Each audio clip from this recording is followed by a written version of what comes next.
My name is Kealeboga Pule. I am the co-founder of Nungu Diamonds. I also serve as its managing director. My name is Ursula Pule. I am the creative director and co-founder of Nungu Diamonds.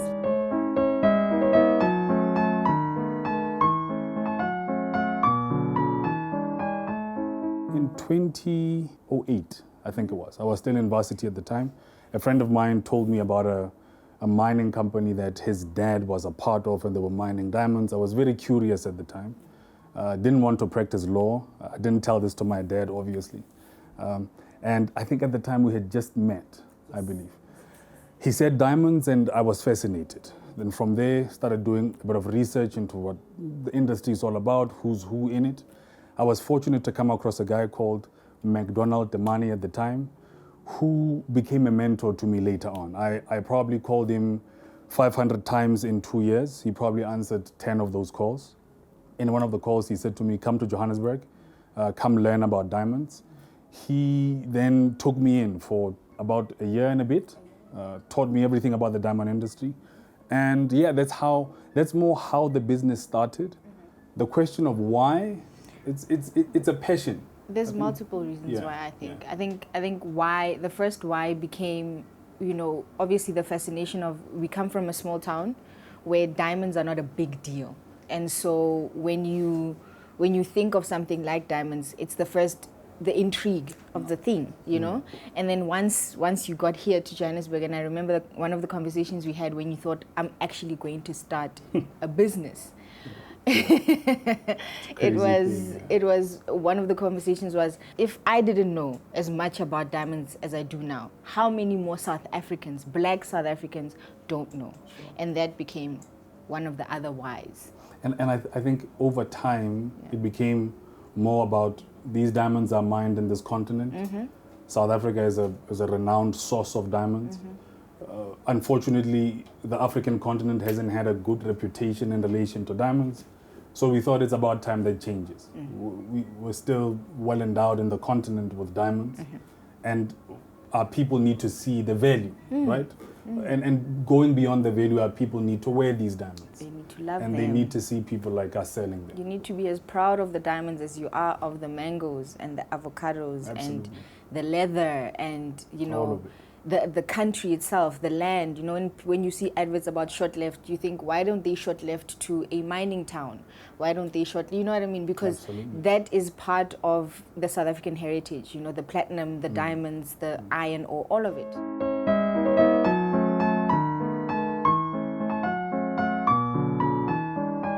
Seeing McDonald Demani, a black guy, being in the diamond industry, having a diamond beneficiation license, buying diamonds from DBS, it made it a lot more attainable. The diamond industry is dominated by people that don't look like us, which is okay. It's part of the course. It comes with it. But seeing a person who is more like you and a person who was willing to teach me as much as he taught me, it said to me it's possible. And to go back to what we just spoke about now, the fact that diamonds are mined in this continent and South Africa is renowned for them, it was almost obvious that because these diamonds are not consumed in the way that we sell them, this is the best way to sell them. So what way is this?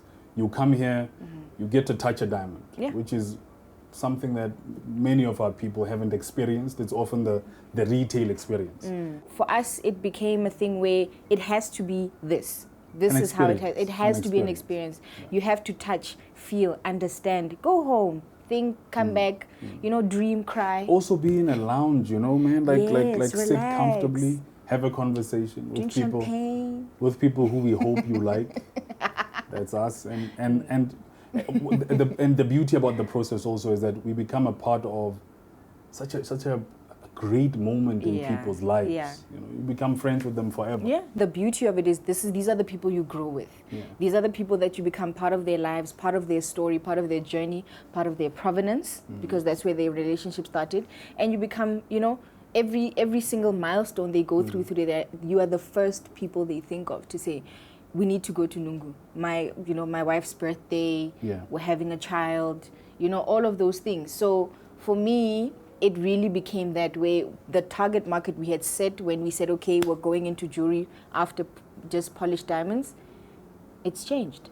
I think also, you know, we often say this. We wanted to come up with a process and products that appeal to us too. Yeah. Right? So we're selling to people who we identify with, in a sense. Yes. So if I was a client somewhere looking to engage my wife, where would I buy the ring? At Nungu Diamonds. So that's how we build the business, to say it has to be people that identify with who we are, with what we're trying to do, which makes the conversation easy also. Yes. Because you have to sit down with them for an hour and Or get to more. know them, right? So there has to be people you like. And we've been fortunate to meet many such people. Many amazing people. I mean, it's I think for me, as just a person who just loves people to begin with, She does.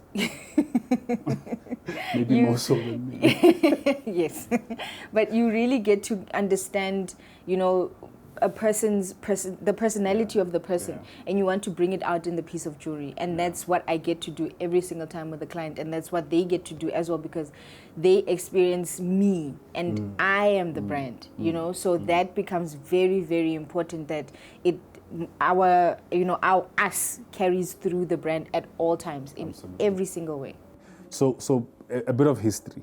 When I got into the diamond industry, it was primarily for rough diamond trading, or rough diamond, then polishing, and then trading the polished. So more in the wholesale space. I got to meet very interesting people. People I'm still very close to today. Some Jewish friends, some black friends, and we got to start doing business together. So I had access to a rough diamond supplier from a company called the State Diamond Trader. And in the diamond business, if you have access to supply, in effect you have money. You may not have the cash, but you have access to the supply. So it basically became, how do you build a relationship with other people that enable you to buy, even though you don't have money, but you have access. So it's all a function of relationships. That's interestingly, we funded this business by way of relationships. That's what we did. I think for me, the biggest surprise is that we're here, right? So I'll give you a bit of context. I mean, I was born in a small village somewhere in the northwest, you know, far removed from diamonds. Oh yeah. My mom and dad were teachers. My dad was a school principal. Nobody in our family owned any sort of business apart from my one uncle who had a tuck shop. So that's why it's a, you know what I mean? Like, It's a shock. the fact that we're here, and we've been incredibly blessed. Also, we work hard. Oh yeah. You know, we put ourselves through a lot. We punish ourselves for what we do, and we're lucky to have each other, you know, to do it together. I think that's been one of the key things. Absolutely. Yeah. I can be a pain. I guess you can see how she's looking at me now. But it works out at the end of the day. It does. I mean, it's being each other's sounding board. And when I say co-founder now, you know, it's because of that. It's because we have spoken about it. We've had conversation after conversation of, babe, how do we work this out? And babe, look at this, and babe, listen to this. And you know, I've typed out from university days. I've typed out manuals, and I've typed out. You know, the 500 calls I had to make. She bought the airtime. Oh yeah, because I was working at the time. I was still in varsity. You know?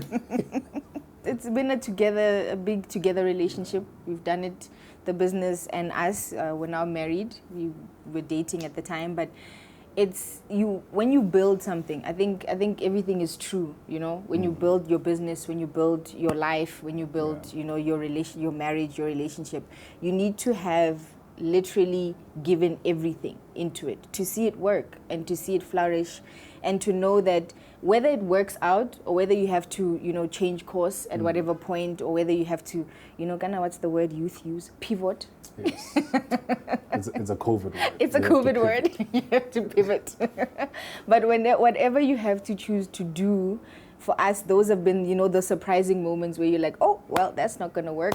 Change. Do it a different way. And then that's now when you come in, but you keep giving it everything. You put your back into it. You know, you think of every single possibility why this thing has to work, and you make it work. I would say, you know, just know what you're doing, or invest time in getting the knowledge. So I had to spend a bit of time coming from a legal background. I could have said, I'm not going to be polishing diamonds. I'm a qualified lawyer. Why would I need to do that? But I had to sit behind a bench, sit with people Get dirty. that I had to be humble before. People that had to teach me how to polish diamonds. And there's a beauty in that process where you learn and you come to a place where if a person asks you anything about the product, the process, you're able to answer with confidence. Yeah. And you're always learning, by the way. Yeah. There's no such thing as No. you never stop. You never know. Yeah. You never know. I think for me that needs to be highlighted. The importance of humbling yourself. Absolutely. Because you realize you will meet a lot of people along the journey, those that will teach you. And it can be, like you say, your co-polishers, where literally this person, all they know how to do is polish diamonds, and you can come in and say, I have a law degree, and you can't tell me what to do. You can't do that. Absolutely. You need to learn from that person. And you learn from your clients as well, because sometimes you get a client that's a little difficult, but they're difficult for many reasons. And they push you. And they push you. They push you to be better. They push you to learn to explain better, because again, that's why you need to know your product. It's because you need to explain it to the person, whether it's in layman's terms, whether it's in, basic English, whether you need to, translate it into your home language. Sometimes you realize that diamond jargon isn't there in Setswana, and now you need to sit there and go, okay, so how exactly would I explain scintillation in Setswana? But so those are the things that come into play when you're an entrepreneur, is that you have to come up with new ways to discuss what it is you're doing. There's a saying I heard from one guy some weeks ago. He said, to borrow from the turtle, he says, you can never move forward unless you stick your neck out. How interesting is that? You can't move forward unless you stick your neck out. So to any entrepreneur, that's all it is. Stick your neck out and see how it works. It doesn't always work out for sure, but there are lessons in there too. And then those lessons you can then build and build and build. But it starts with taking a chance, and I think that's what defines Nungu Diamonds, right? We took a chance, and here we are today. And do it yourself. Don't be afraid to paint that wall, or paint a couple of easels. Whatever it is that you have to do, I say do not be afraid to do it. Because at the end of the day, when you look back, and we laugh at many, many moments where we had to look back and say, man, we went that far. We did. We did. But we sit here today and our surroundings are as they are, and we're like, okay, so we did. And then we go again. And then we go again.